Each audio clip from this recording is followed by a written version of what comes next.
have to start off though with Ruben Amorim.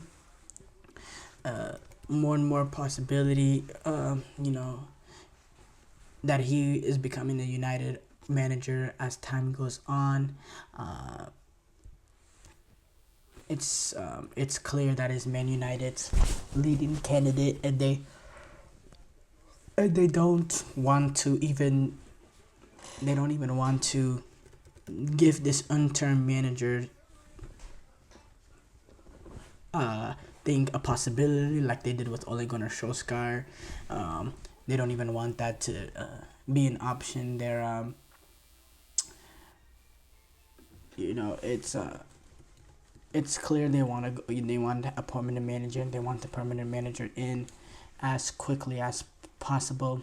We saw today when Ruben Amorim was leading the sporting team. They played today. The sporting supporters, they applauded Ruben Amorim as he walked towards the bench ahead of the match against Nacional, uh, and and it seems like it's a possibility that this it's a good possibility that this might occur, and and we saw during the press conference they asked him will he be at the dugout or Old Trafford on Sunday. He said I will be here, and then they said definitely, and then he jokingly said I don't know, which we know the reports came out as well that United are set to pay the 10 million exit clause for Ruben Amorim, and it's said that you know, he's going to become the United manager.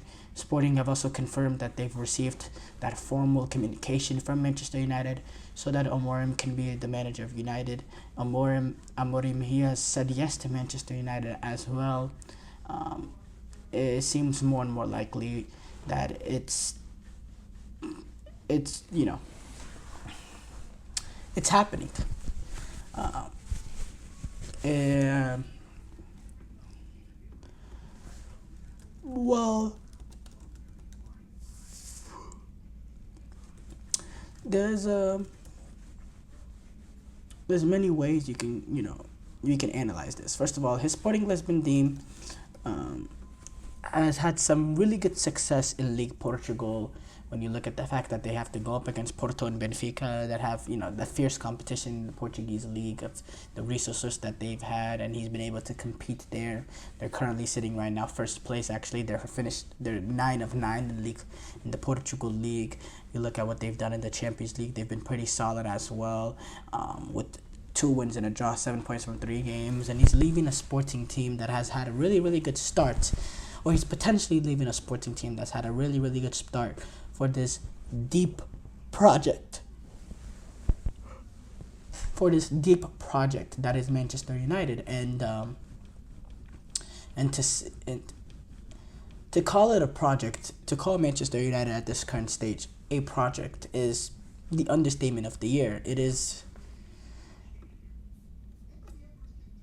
a challenge. It's a challenging job, and Ruben Amorim now it's a difficult thing to move different leagues mid-season into a club that's in a little bit of a disaster positioning and try to change it around. He is going to face some difficulties. He is going to face some challenges. He is going to face some criticisms, because that's what it's like when you are managing for a club like Manchester United. Uh, as far as Ruben Amorim, who is he? Why is he United's top target? What does he have achieved? What is his tactics, his playing style? We go into all that. First of all, he's a former player. He's actually he's a lot of the times these managers they're not really that good of a player, but this is a manager that was good enough to play for his international team, earning 14 cups.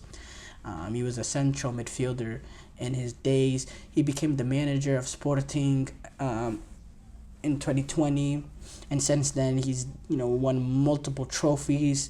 He won the Portugal League in his first season in 22-21, and then he repeated that in last season as well. In this past season, they won the league. They had 90 points. They scored a ridiculous 96 goals. Uh, um, and they played some really, really good football.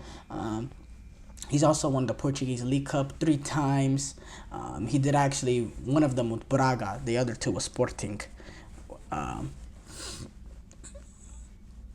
he's also achieved some decent success in European competition. He has quality wins over Borussia. He has quality wins over Borussia Dortmund. Um, uh, he had a draw. They had a draw away to Manchester City as well in the round of 16. Um, but that has context. They City beat Sporting 5-0 in the first leg of Lisbon. Um, but they beat Tottenham at home and held a draw away in the 2022-23 season. They were the team that stunned the Arsenal in the round of 16 on penalties in the Europa League in that season as well. So they have some, he's had some achievements in Europe. Amorim, he had that team that scored a really really good team where they were able to get 96 goals at for Sporting Lisbon this past season. But they can control possession against weaker teams, and they can create a lot of opportunities, but they can be a pragmatic team. And Ruben Amorim, he's known to be a pragmatic coach. He wants to be known as the next Jose Mourinho.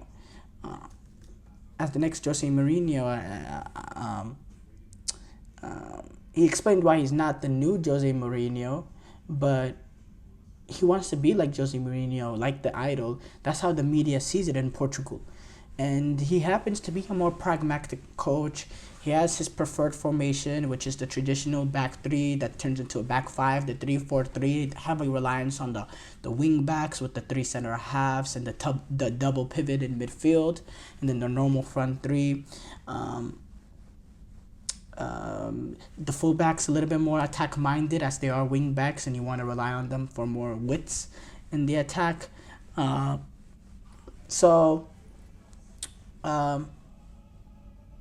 So there is that to them. There is that, and that is the playing style.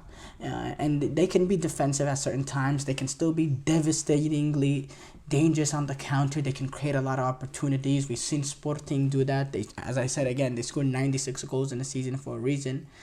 And I think it can fit to the players of the Lisandro Martinez's, the De Ligt, him coming in. I do think that third center half position is a weakness though at Manchester United, and I think it will be Harry Maguire initially to start off, but that's something they will need to assure off. But I can see how it'll work. I think Ugarte is a good player to play on one of those double pivots, playing him next to Manu. I think you can work something out there. I think I definitely think there's something that Ruben Amorim can work with at this United team. And despite them being pragmatic, Sporting heavily was able to control possession. They were able to control possession throughout the duration of Portuguese league, 60% of the time.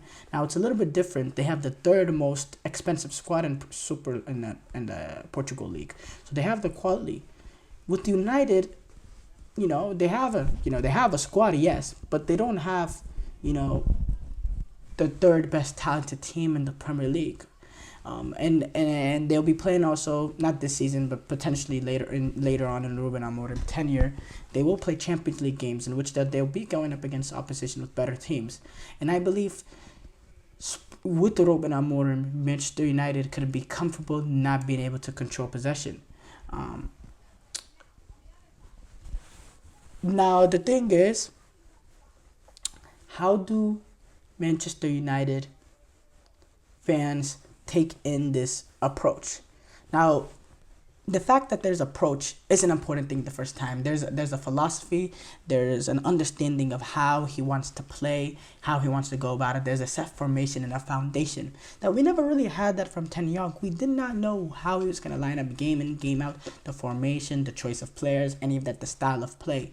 There is, from what we've seen at Sporting Ruben Amorim, there is a set of way that he wants to go about it. Now the thing is, can he transition that? Can he, bring that to Manchester United? Erik ten Hag struggled to bring that Ajax way into Manchester United. He struggled, despite bringing in countless players that came from the Dutch system and all that. He struggled. The performances were not good enough. Is Ruben Amorim able to come into this United team and adjust on the fly, which will be a difficult thing to do?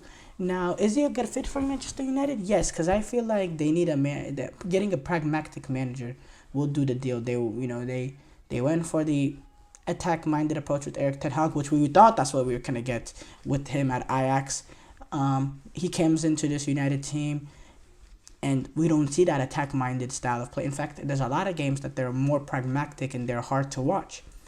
So at least now you're just bringing a manager that's comfortable being pragmatic, that plays with the back three, that has a solid defense, a solid unit, and something that they can base on play off of a building block, a fundamental.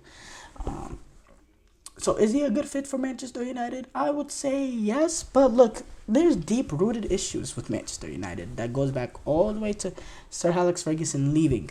And I've been saying this countless time and over again. There's deep-rooted issues. They've went through plenty of managers over Sir Alex Ferguson. Eventually, the managers cannot be the problem every single time. Eventually, there's a higher authority within that football club that needs to pay the price for this. But again, you can't pay the price for it because, the owners can be sacked. And yes, this new ownership group, or not new ownership group, new footballing operations came in with Sir Jim Ratcliffe taking over part of Manchester United. But do we really have faith in the way that they handled this Erik ten Hag situation? Do we really have faith in Sir Jim Ratcliffe in this current group that runs the footballing operations at Manchester United? I still think there's incompetence there. I still think it reeks of the same incompetence that we've seen of United since Sir Alex Ferguson left. And this goes back to Sir Alex Ferguson leaving. Even a few years before he left, Sir Alex Ferguson was just covering over the cracks of a Manchester United team that was rotten to the core. And now they're not even just rotten in the core. The stadium is rotten. The rotten of the club is visible now. At first, it wasn't even visible. Now it's visible when you go into Old Trafford, when you see what the former United legends talk about Old Trafford.